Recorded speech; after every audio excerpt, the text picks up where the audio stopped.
Podemos decir, Andrea, que este accidente es consecuencia de la política migratoria que se está implementando en nuestro país en este último sexenio. ¿Es consecuencia de la política migratoria y todo lo que ha ocurrido en los últimos meses? Sí, claro, esto lo que vemos es que las personas van a seguir migrando. Las personas tienen que salir de sus lugares de origen porque hay una situación estructural de violencia, de pobreza, eh, y entonces pues toman medidas cada vez más desesperadas. Pero esta política migratoria endurecida no es solo de este gobierno. Tenemos muchos años con una política migratoria en donde las personas no están en el centro, ¿no? Políticas migratorias restrictivas que no ubican las necesidades de las personas, pero que además una cosa importante es que tenemos firmados y ratificados los más altos estándares internacionales en materia de defensa y promoción de derechos humanos y pues vemos que no se cumplen, no se han cumplido en otros gobiernos, no se cumplen ahora y es urgente mirar hacia las necesidades de las personas y a respetar sus derechos, buscar una mirada humanitaria, no de control, no de seguridad, porque esto es lo que sucede, ¿no? Y también es muy importante ubicar pues que la consecuencia de la política estadounidense en nuestra política migratoria, ¿no?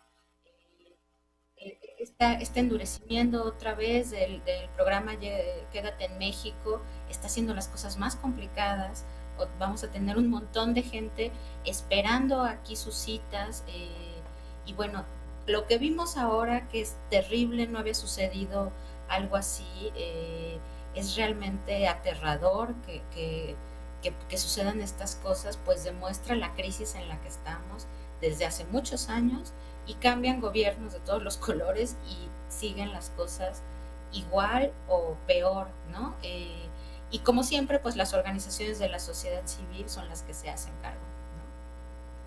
Sí, ya bien lo dice usted, Andrea González, esta situación viene de varios sexenios atrás y también se ha recrudecido en este sexenio, pero a diferencia de los anteriores sexenios, en esta administración del presidente López Obrador, por lo menos en el discurso y desde la época de campaña, se veía, se preveía que iba a cambiar la política del gobierno mexicano, en donde habría sido nuestro país más amistoso con los migrantes. De hecho, el presidente López Obrador, cuando inició su gestión, llamó a que vinieran los migrantes a México, que México les iba a dar la recepción y que iba a tener condiciones para que pudieran pasar por territorio nacional, y lo que hemos visto es que la Guardia Nacional se ha convertido prácticamente en la patrulla fronteriza del gobierno de los Estados Unidos, deteniendo migrantes en la frontera sur, y ahora este tipo de circunstancias que se siguen reproduciendo donde traficantes de personas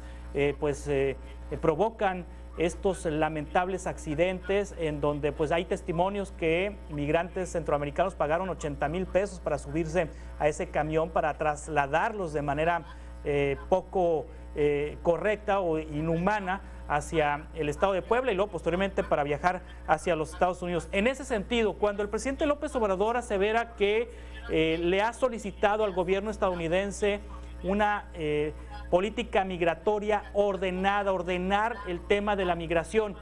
En vía de mientras, porque Estados Unidos difícilmente hará algo, en vía de mientras, ¿qué podemos hacer desde México para evitar este tipo de circunstancias?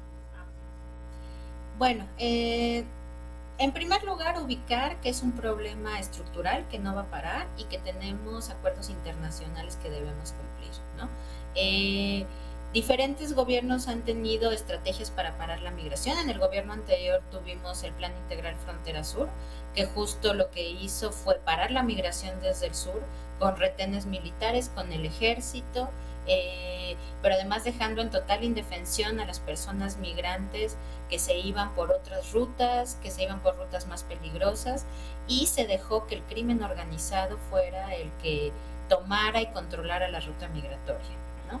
Ahora tenemos a la Guardia Nacional. O sea, lo que vemos es que en realidad no hay una política con una mirada de seguridad humana en lugar de seguridad nacional, ¿no? O sea, ya sea el crimen organizado, la Guardia Nacional, el Ejército, los protocolos de detención del Instituto Nacional de Migración son muy dudosos y lo han sido siempre.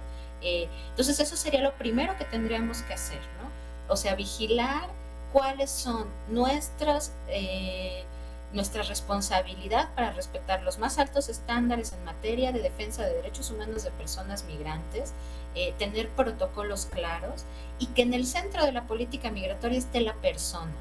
Creo que es importante que ubiquemos que si pagaron esa cantidad y se metieron a un tráiler, que bueno, pasó lo que pasó, pero tampoco sabemos cuánto tiempo iban a sobrevivir más de 100 personas en una caja de un tráiler, ¿no?